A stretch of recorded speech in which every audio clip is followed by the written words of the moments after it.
Kembali lagi dalam webinar Capaian Hilir Migas 2020 hasil kerjasama CNBC Indonesia dengan BPH Migas.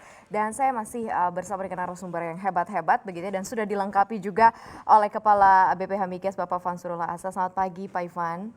Sehat-sehat Bapak. Tadi sudah dimulai duluan oleh Manadi dan juga Mas Billy, dan banyak kabar baik ternyata tentang capaian hilir migas 2020 khususnya di daerah timur begitu yang dirasakan oleh dua anak muda ini. Nah, seperti apa sih Pak Ivan kalau mungkin kita bisa berangkat begitu ya dari tugas pokok dulu deh ya, fungsi BPH Migas sebagai badan pengatur kegiatan hilir migas di Indonesia, biar partisipan hari ini juga mulai tercerahkan dan pengetahuannya mungkin bertambah lagi dan terupgrade lagi nih, seperti apa Pak Ivan? Ya, jadi pertama saya ngomong konstruksi hukum dulu ya.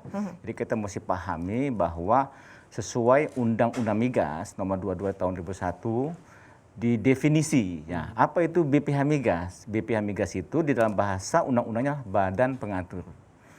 Badan pengatur di bidang apa? Hilir migas. Jadi kalau mungkin Pak Billy pengalaman 9 tahun di BP, mungkin lebih banyak ke hulu Pak ya? Iya, hulu ya. Kalau hulu itu hanya eksploitasi gitu Mbak Nadine. Tapi kalau hilir itu mulai dari pengolahan, pengangkutan, penyimpanan, niaga. Di dalam definisi pasal 1 ayat 24, apa itu dimaksud dengan badan pengatur atau BPH Migas? Yaitu satu badan yang dibentuk untuk mengatur dan mengawasi ya, penyediaan BBM dan gas bumi dalam kegiatan hilir migas. Ya, itu definisi itu kegiatan hilir migas. Itu yang perlu distabilo. Kegiatan hilir migas di pasal 1 ayat 10 apa? Tadi sampaikan. Kegiatan yang bertumpu pada kegiatan ada 4. Pengolahan, pengangkutan, penyimpanan, niaga. Ngangguk itu sudah Mbak Nadine gitu kan. Iya. Udah kuliah 3 SKS. 3 SKS kayak gitu ya. Jadi ini ngerti 4 itu, jadi bedakan ya. Jadi kadang-kadang orang nggak paham beda apa BPH dengan SKK. Iya, Nah, ini iya, mesti, iya. jadi ini jauh antara hulu dan hilir. Nah, hilirisasi migas ini penting karena disitulah punya nilai tambah kita harapkan. Hulu, ya mungkin saya mesti sampaikan dulu filosofinya. Hulu tadi eksploitasi. Indonesia bisa satu saat akan selesai, iya kan? Iya. BB atau minyak kita yang ada di Indonesia atau gas kita. Mungkin orang bilang BBM kita, minyak kita 10 tahun lagi selesai. Lifting kita cuma 750, kita butuh BBM 1,5 juta barel. Satu hari kita mesti impor sekian, ya kan gitu. Gas juga mungkin 25 tahun lagi. Kita ngomong walaupun ini fosil ya kan. Iya. Tetapi tata kelola hilir migas sampai satu saat pun ya, sampai kiamat pun selama BBM itu diperlukan, gas diperlukan, mesti dikelola, mesti ada tata kelolanya. Disitulah fungsi BPH Migas menjadi penting. Kami sampaikan dulu tahun 2013 sempat ada wacana BPH Migas ini diusulkan untuk dibubarkan seperti BP Migas. Tetapi Mahkamah Konstitusi pada saat itu masih zamannya Pak Mahfud, pada saat BP diusulkan untuk dibubarkan, BP dibubarkan. Badan pelaksana itu. Badan pelaksana ya. Yang sekarang menjadi SKK Migas. Tetapi BPH Migas justru di dalam keputusan MK dikuatkan karena sudah sesuai dengan konstitusi. Itu bahasa keputusan MK-nya. Karena kalau tidak ada regulator dan operator yang mengelola hilirisasi migas ini akan jadi problem. Nah ini ya, ini ngomong masalah definisi dulu. Kemudian kita masuk nih ke sini nih. Pak. Gimana ini nih kan. Pak? Bener 3 SKS. Jadi itu dulu. Ini 3 SKS. jangan-jangan bukan Lebih 3 SKS. Oh iya, 6 SKS gitu. Ini masanya Pak Billy masih ngambil kuliah ya di Iya, Harvard lagi ya. kuliah di Harvard. Mudah-mudahan cepat selesai di Harvard ya gitu, Pak. Silakan Pak Ivan. Jadi tadi sampaikan tadi ya pasal 1 ayat 10 Ya. dan pasal 24. Nah, sekarang kamu masalah fungsi pasal 46. Jadi kita melaksanakan pengawasan, penyediaan dan distribusi BBM. Jadi kalau penyediaan itu gampangnya gini, dibangunlah depot-depot, termasuk di kampungnya Pak Billy ini misalnya di Papua. Iya. Di sana masih sedikit sekali depot-depot tadi, sehingga biaya angkutnya mungkin diangkut dari Surabaya sampai di sana terjadi kelangkaan. Saya pernah sampai ke Yahukimo, Pak. Itu kalau diangkut dari Mimika sampai ke atas, 1 bulan baru sampai itu BBM ketika terjadi sedimentasi sungainya gitu. Nah, jadi tadi penyediaan dan pendistribusian BBM dan pengangkutan gas bumi melalui pipa. Sebenarnya di dalam Permen 1088 tahun 2003, waktu itu masih Pak Menterinya Pak Purnomo Yuskiantoro, LNG dalam negeri pun sebenarnya menjadi tusi BPH Migas. Tetapi dulu mungkin LNG itu masih banyak ke ekspor. Iya. Kita ekspor dari Bontang Tangguh bawa ke Jepang, bawa ke Taiwan, bawa Tapi ke ini Tangguh China. tahap 2 kan impornya Nah, banyak. sekarang Harusnya ini juga. LNG tadi ada kaitan meningkatkan pemanfaatan gas untuk dalam negeri. Ini tugas BPH Migas. Kalau dibawa misalnya ke Papua atau ke Maluku, Maluku Utara, itu akan sulit pakai pipa gas. Iya. Mesti pakai LNG, pakai isotank. Nah, ini Tanker, mesti dikelola supaya efisien. Oke. Karena BPH Migas itu, saya sebagai kepala BPH Migas ini satu dari 9 komite, komisioner. Kita diusulkan presiden, dipilih oleh Komisi 7, 9 orang ini bertanggung jawab kepada presiden. Kenapa kami komisioner? Karena keputusannya bersifat independen. Independen mewakili 3 kepentingan. Kepentingan pertama, kepentingan pemerintah. Kedua, kepentingan badan usaha di bidang hilir migas. Yang ketiga, kepentingan masyarakat. Nah, inilah yang kita lihat fungsinya. Tugasnya ada 6. Gampangnya 3 di gas, 3 di 3 di BBM. BBM, Nah, oke. 3 di gas itu BPH lah yang menetapkan toll fee. Toll fee itu tarif pengangkutan. Jadi Mbak Nadine, Pak Billy itu kalau ada investasi bangun tol gitu kan, jalan tol, nanti pengembalian kan kita lewat tol kan, bayar tol kan. Nah, sama dengan pipa gas. Pipa dibangun, investasi, dikasih konsesi dia sampai 30 tahun, nanti pengembaliannya itu dalam bentuk toll fee untuk mengembalikan capital expenditure sama OPEX dia. Ya kan, biaya untuk maintenance, OMD, operasi itu kan mesti dibiayai. Nah, itu semua nanti ditotalkan, dibagi kepada volume ketemu dengan toll fee. Itu diputuskan oleh BPH Migas. Kita mendukung kebijakan Pak Jokowi sekarang dengan Perpres 40 menuju 6 US dollar. Oke. Kita sudah review toll fee, ada sekitar hampir 62 ruas toll fee yang mesti kompetitif, tapi tetap mesti memperhatikan kepentingan badan usaha yang investasi, juga kepentingan masyarakat. Supaya tadi investasi masuk ke Indonesia, gitu kan. Yang kedua, tugas BPH juga selain tadi toll fee adalah harga gas untuk rumah tangga dan perorangan kecil. Ini penting. Nanti kita akan topiknya akan fokus mungkin ke energi berkeadilan. Ya. 2 yang menjadi sekian banyak capaian kinerja BPH Migas ini, ada 2 yang kami akan tonjolkan adalah BBM satu harga, dan yang kedua adalah harga gas untuk rumah tangga dan pelanggan kecil. Di Papua Barat sudah ada, di Sorong itu sudah ada sekitar 4.000 sambungan di rumah. Kenapa? Harga gas rumah tangga pelanggan kecil BPH Migas sudah ditetapkan di 57 kabupaten kota. Dengan total sambungan di rumah itu 573.000. Kalau diasumsikan satu sambungan rumah itu 4 orang saja, berarti lebih kurang 2 juta masyarakat sudah menikmati harga gas melewati pipa untuk rumah tangga. Stek. Harga gasnya ditetapkan oleh BPH Migas di bawah harga LPG 3 kilo. Jadi sebagai bayangan nih, ibu-ibu, Mbak Nadine nggak tahu pakai LPG 3 kilo nggak? Enggak ya? Enggak. 12 kilo kan? Kenapa boleh kalau 3 kilo itu yang Menengah ke kemampuannya bawah, di iya. bawah. Subsidi, masalahnya Subsidi. LPG 3 kilo, Pak Billy tahu nggak? 1 tahun APBN kita mengalokasikan untuk LPG 3 kilo lebih kurang 50 triliun.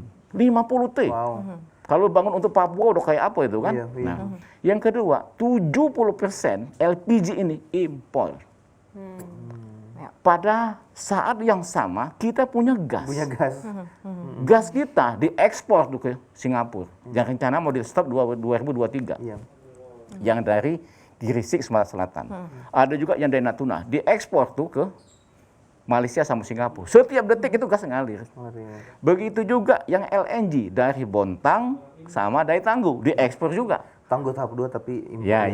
Tapi intinya poinnya adalah sebenarnya gas kita nih banyak. Iya. Tapi lebih murah ketimbang BBM yang kita impor. Yang agak aneh, dalam tanda kutip, yang ini agak murah kita ekspor, BBM yang lebih Kita mahal beli kita mahal, impor. ya. Iya. Lalu LPG kita impor juga. Impor juga. Jadi pengelolanya dong Pak ya nih. Hah? Nah, inilah makanya Pak Billy disekolahkan ke Harvard. Nah, gitu supaya nanti pulang ini mesti menguatkan supaya bagaimana kita konsisten Benar. Ya. gas tadi dimanfaatkan sebesar-besarnya untuk kepentingan dalam negeri. Bagaimana bentuknya tadi? Salah satunya kita bangun pipa gas yang menghubungkan nanti mulai dari Aceh sampai sepanjang Sumatera, tembus ke Jawa, sepanjang nanti sampai ke Jawa Timur. Begitu juga di Kalimantan. Trans Kalimantan ini sudah ada dalam rencana induk. Begitu juga nanti di Papua kalau bisa kan ada sumbernya dari Petrogas, dari Bintuni, kemudian juga yang ada di Masela, kemudian juga masuk juga yang dari Sulawesi Tengah terus ke bawah gitu. Nah ini semua kalau pipa itu terbangun maka nanti tahap kemudiannya bisa membangun juga pipa untuk tadi ke rumah tangga. Jadi yang saya perlu stabilo kenapa energi berkeadilan kita ingin mewujudkan agar masyarakat mendapatkan harga gas yang murah dan tidak impor. Tidak menggunakan BBM subsidi. Kan dahsyat kan? Kalau ini bisa terwujudkan, kita membantu negara, membantu pemerintah subsidinya digunakan untuk yang lebih bermanfaat, kemudian tidak perlu ngurangin devisa kita karena tidak perlu impor, dan gas kita yang ada kita manfaatkan semaksimal mungkin untuk masyarakat. Dan gas bumi ini sangat aman. Jadi tidak akan dia meledak, sangat aman. Tekanannya lebih rendah dari tekanan ban mobil. Kira-kira begitulah bayangannya. Clean. Energinya bersih. Ini kan dahsyat kan? Nah ini semua tugas BPH Migas dalam undang-undang tadi. Harga gas untuk rumah tangga sudah di 57 kabupaten kota. Sekarang dengan Perpres 06 2019, Pak Billy, Mbak Nadine ya, Presiden sudah membuat peluang pola harga gas, jaringan gas tadi tidak hanya menggunakan APBN. Selama ini masih APBN. APBN dianggarkan sekian triliun untuk bangun gas pipanya tadi untuk yang rumah tangga. Ke depan dengan Perpres 06 2019 sudah terbuka pintu investasi boleh masuk dari siapa? BUMN, BUMD, swasta, bahkan koperasi. Sudah ada nih satu perusahaan masuk ke BPH, ya, dia swasta. Dia mau bangun jargas di satu perumahan elit di wilayah Bekasi. Siapa Pak? Udah bisa di-mention? Ada, PTX. Sebutannya X. Dia melihat ini peluang, karena sudah ada Perpresnya, kemudian nggak perlu pakai APBN. Dia beli putus gas dari perusahaan BUMN, dia jual. Intinya memang dia menjual, ini namanya RT2 PK2. Jadi kelas menengah ke atas setara LPG 12 kilo, itu terbuka. Nah harga gasnya BPH netapin. Artinya kita nanti hitung capex-nya berapa, OPEX-nya berapa, margin keuntungan dia berapa dengan cost of money, sehingga dia layak untuk membangun investasi. Kalau ini berjalan dengan baik, saya yakin developer seperti anggota REI misalnya, atau asosiasi hotel dan restoran akan berlomba-lomba menggunakan gas dan di jaringan gas rumah tangga.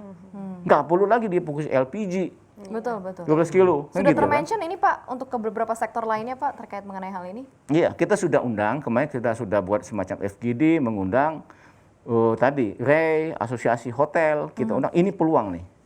Kan bisa saja nanti ada perumahan, real estate, developer, dia sudah mengiklankan, ya kan gitu kan.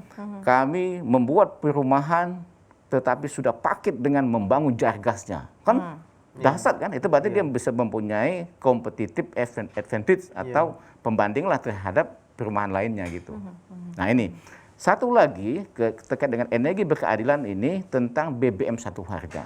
Tadi saya dapat info bagaimana elaborasi dari Pak Billy sama Mbak Nadine yang suka ke Raja Ampat ya Mbak Nadine ya. BBM satu harga ini adalah perintah langsung Presiden pada saat 2016 beliau kontemplasi waktu itu di Raja Ampat dan sempat ke Yahukimo kan. Bagaimana mungkin sahabat keluarga kita yang satu NKRI sama kita di sana harga BBM mencapai bisa 10 kali lipat atau 15 kali lipat dari harga BBM yang ada di Jawa atau di Sumatera. Sampai harganya ada 40.000. Saya sudah keliling. Saya sudah ke Papua itu mungkin lebih banyak dari Pak Billy loh. Saya sudah ke Yahukimo, Bobin Digul, Lani Jaya, Puncak aja sudah saya keliling semua. Saya melihat di sana memang kondisinya memprihatinkan. Ya kalau dia beli saja 40.000 1 liter ya Mbak Nadine ya, bagaimana dia bisa 40-50 ribu kepentingan ekonomi mereka, kesejahteraan mereka. Nah makanya kami karena ditugaskan tadi Undang-Undang Migas bahwa BPH Migas memang ditugaskan di dalam pasal 8 ayat 4 menjamin ketersediaan dan distribusi BBM di seluruh NKRI di mana pelaksanaannya oleh BPH Migas. Ini amanat undang-undang. Kemudian ada Permen ISDM nomor 36 2000 16 yang meminta percepatan pembangunan BBM Satu Harga ini. Maka alhamdulillah sampai nanti Desember 2020 ini sudah kita targetkan mesti dibangun di 253 BBM Satu Harga. Kita optimis. Kita sudah minta Pertamina, ada sebagian juga PT AKR walaupun tidak terlalu banyak itu yang membangun BBM Satu Harga di wilayah 3T tadi, terluar, terdepan, terpencil ini. Sebarannya yang paling banyak itu adalah di Papua dan Maluku, Pak. Dari total 253 itu 67 itu ada di Papua Maluku, kemudian sekitar 48 itu di wilayah Kalimantan, baru Sumatera bagian pesisir mulai dari Natuna termasuk nanti Nias dan seterusnya itu sampai ke Pulau Enggano. Kemudian kita juga ini dua hal apa yang dimasukkan BBM Satu Harga. Mbak Nadine mungkin masih agak ini apa Satu Harga itu, Mbak? Pemerataan harga semua. Jadi beda-beda. harga di Jawa sama harga di Jampan sama. Betul. Jadi pas. Nah, tapi apa?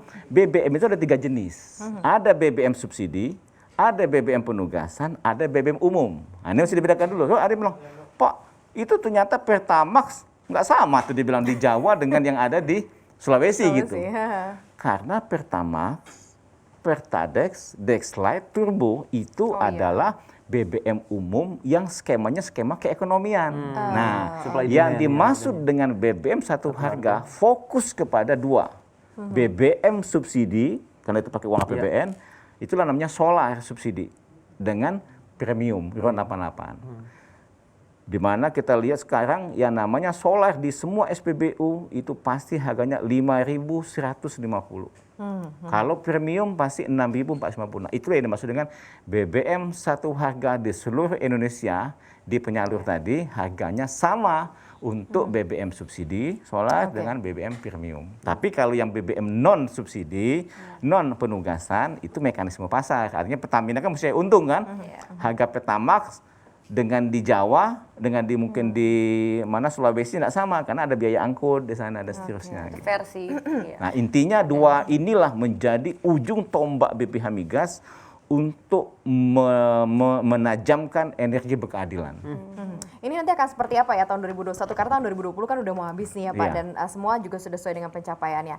Nanti Pak Ivan, kemudian juga Mas Billy dan juga Mbak Nadine mungkin nanti bisa juga cerita pengalaman-pengalamannya seperti apa. Mendengar tadi statement dari Pak Ivan begitu yang sangat baik sekali begitu ya ke depan. Kita jeda terlebih dahulu.